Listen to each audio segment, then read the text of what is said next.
Oi, gente, tudo bem com vocês? Gente, eu queria conversar com vocês sobre alguns, o que envolve a carreira do Maurício de Souza, digamos assim, né? Assim, as estratégias que ele utilizou e tudo, e trazer isso para os dias atuais e levantar essa discussão com vocês, se isso daria certo, o que daria certo, certo? Só que antes eu queria pedir para você se inscrever no canal, deixar seu joinha, comentar esse vídeo, certo? Para você estar me ajudando a continuar produzindo conteúdo para vocês aqui na plataforma. Tá bom, gente? Por favor, deixa o joinha aí no vídeo. Gente, entrando agora no assunto realmente do vídeo, meu questionamento é esse: será que as estratégias que o Maurício utilizou para ser um artista que ganhasse destaque, relevância nacional, será que essas estratégias elas se aplicariam no dia de hoje? Certo? Essa é uma pergunta muito central. É uma coisa que eu me fiz, comecei a me fazer depois que, digamos assim, eu comecei a entender a forma que eu deveria administrar tudo que eu penso para mim, né, como um artista, como uma pessoa que gosta de quadrinhos e tudo. Quando eu comecei a pensar, poxa, mas será que isso dá certo e tudo? Aí tem o livro do Maurício de Souza, da biografia dele, ele fala muito do como foi que ele cresceu, das primeiras estratégias dele, de como ele planejou, como é que ele pensava e tudo.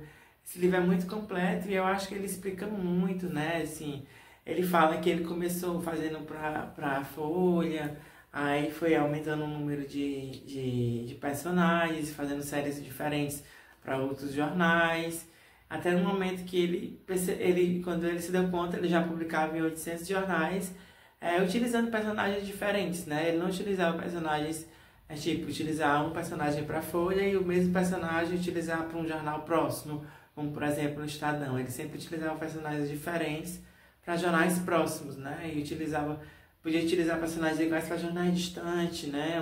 De um lugar distante, para não haver esse choque entre as mídias.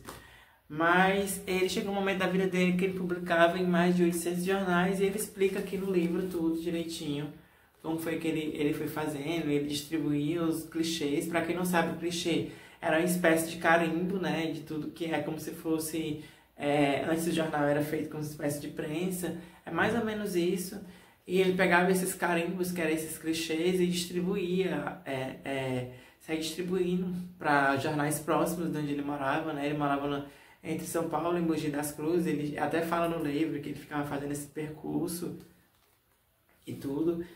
E para jornais próximos, ele mesmo ia deixar esses clichês. Ele dizia que era muito pesado, eram verdadeiras barras de chumbo, né? Porque esse carimbo precisava aguentar a pressão das máquinas, então ele era feito de chumbo. E ele mandava pelos correios, quando eram jornais distantes, de outras regiões do país, ou ele ia deixar, certo? E assim ele foi planejando tudo o que ele ia fazendo, né? O que ele queria fazer e tudo. E a minha pergunta para vocês é: será que essa estratégia dele, utilizada por ele, funcionaria hoje? Será que tem como funcionar hoje essa estratégia? Será que existem 800 jornais impressos ainda no Brasil? Bom, aí eu vou dar minha opinião. A estratégia que o Maurício utilizou, ela, em partes, não dá mais certo hoje. Certo? Você não tem jornais em números que você, né? Hoje, relacionado ao tempo do Maurício, os jornais são muito mais escassos. O alcance dele, o jornal impresso, é muito menor. Então, a estratégia hoje, ela precisa ser diferente. Nós vemos um tempo de tecnologia, onde os quadrinhos podem ser lidos na internet, onde uma conta no Instagram que tem muitos seguidores pode ter muito mais alcance do que um jornal impresso, entende? Então, tudo isso eu acho que tem que envolver novas estratégias, né? E fica aqui as dicas. A primeira dica seria isso: você utilizar hoje de estratégias digitais. Você publicar quadrinhos na internet através de conta no Instagram, pode até utilizar o TikTok. Você também fazer como editoras fazem, ter canais no YouTube para divulgar sua obra. O meu intuito aqui é esse, por exemplo. Nos próximos dias eu já quero mostrar minha obra para vocês entenderem, mostrar todo o contexto, mostrar os primeiros personagens, os primeiros quadrinhos, tudo para vocês verem e entenderem, sabe? E eu acho que o mais importante do que, para um artista que está iniciando, isso eu já falei em outros vídeos, o mais importante é do que ele ter aquela coisa de estar produzindo quadrinhos, de não sei o que, é ter os seus personagens como marca conhecida, certo? Ao invés de o artista publicar rios de dinheiro, vamos supor que um artista não tem, assim, ele não consegue uma editora, monta uma pequena editora para fazer as publicações dele. Meu conselho seria o quê? No lugar de você gastar dinheiro, para quem está iniciando seria muito dinheiro, para você publicar alguns títulos de quadrinhos, reduza isso, publique 1 ou 2 títulos, invista em produtos, invista em agendas, certo? Em agendas, cartão, mini cadernos, coisas que sejam mais, que as pessoas possam utilizar no dia a dia. Você imagina uma pessoa comprando uma agenda, aí nessa agenda a pessoa leva essa agenda para casa, essa agenda do seu personagem, aí, poxa, que personagem é esse? Aí ele vai olhar de trás, aí pode ver um QR Code, aí ele, lá no QR Code vai levar o quê? Vai levar para o seu site, pode levar para o seu Instagram, para a pessoa conhecer a sua obra. Você já divulgou a sua obra, sem necessariamente você vender um quadrinho. Entende? E dentro de uma agenda, você pode botar 2, 3 páginas de quadrinho para você introduzir esse possível leitor também no seu universo de quadrinho. Entende? São estratégias que os quadrinistas deveriam pensar mais, se utilizar mais e ter um pouco essa visão empresarial. Quanto mais pessoas conhecerem o seu produto, melhor você vai conseguir vender. Quanto mais pessoas conhecerem seus personagens, melhor eles vão ser vendidos quando chegarem em produtos de quadrinhos, em produtos mais caros, entende? Vamos supor, vocês imaginam um personagem de um filme.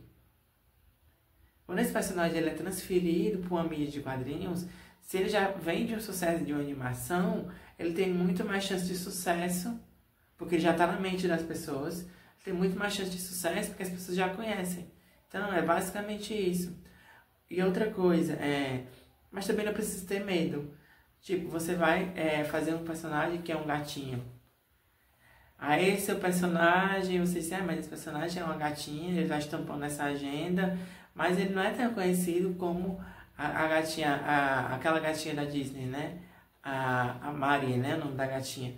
Ele não é tão conhecido como ela. Ele não vai vender tanto. Aí eu te pergunto, quem foi que disse que ele não vai vender? Ele pode não vender tanto, mas ele vai vender. Ninguém começa uma casa pelo telhado. A gente começa pela base, pelo alicerce da casa. Se um produto que tem uma marca, que tem um personagem da Disney custa R$35 e o teu, na mesma qualidade, custa 20 e é tão igualmente fofo, o que te garante que a pessoa vai descartar o teu só porque o teu não é uma marca conhecida? Ou que ela pode dar uma chance pro teu? Ainda mais se tratando, por exemplo, de um pai que vai comprar um produto para um filho no começo do ano, na época que está se vendendo caderno para o início das aulas escolares, né? Então, eu acho que não pode ser descartado nada. E eu acho que o que falta para o brasileiro, para o artista de quadrinhos, principalmente o artista de quadrinhos infantis também, é esse olhar um pouco mais para o quadrinho como um negócio, quadrinho como um integrante de um universo de mídias. Perdão, gente. Quem faz quadrinhos infantis, ele está fazendo, uma possibilidade de um produto, né, que é multimídia. Você pode utilizar ele em produtos físicos, em quadrinhos, em redes sociais, em animações, em YouTube, enfim. Você pode usar aqueles personagens em uma infinidade tão grande de produtos que eu acho que reduzir muito o potencial da sua obra apenas aos quadrinhos. Eu acho que esse é um dos segredos do sucesso do Maurício, certo? No tempo dele, o jornal foi a forma que ele encontrou para conseguir essa penetração no imaginário das pessoas. Hoje em dia, nós precisamos de outras formas de monetizar os nossos personagens no imaginário popular. Então, para mim, na minha visão, essa é uma das formas, certo? Você investir em produtos físicos. E se lembre, você tem uma editora. A sua editora está fazendo agendas, ela está fazendo caderno, ela está fazendo cartão, está fazendo envelopes, enfim, produtos de papelaria. Você não precisa ter em mente que você vai vender isso apenas em editoras inferiores. Não, você vai vender isso ou meio que de forma freelance, ou meio que pelo seu site pessoal. Não, você pode ter uma editora que vai emitir nota fiscal, que vai vender isso para livrarias grandes, que pode vender para as livrarias da sua cidade, as redes de papelaria, enfim, você pode ter uma penetração muito grande. Tipo, e você vai gerar uma renda muito grande, uma receita grande. Quando você, se você vai vender um álbum de quadrinhos por R$50 e aquele quadrinho você teve um tempo maior para fazer, o quadrinho é um produto mais demorado, você tem edição, você tem a questão do roteiro, enfim, é um produto mais demorado com várias ilustrações. Você tem uma agenda que você vende com preço parecido ou um pouco mais barato e que tenha, por exemplo,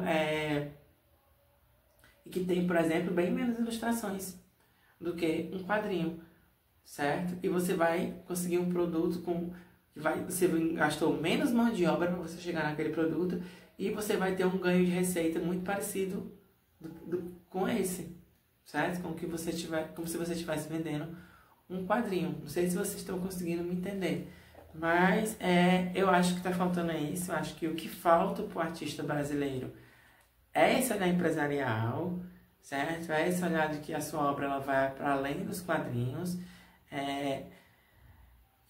Eu acho que o único artista brasileiro que pensou nisso foi o Maurício, sabe? E até fala na obra dele que ele planejou tudo com tempo.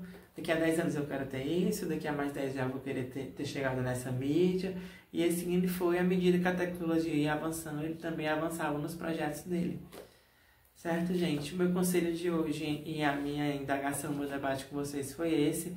Queria pedir mais uma vez, humildemente, que vocês se inscrevam no canal, deixe o joinha nesse vídeo, curta, comente, compartilhe. E eu te espero no próximo vídeo, gente, tá bom? Tchau, tchau, gente. Até mais.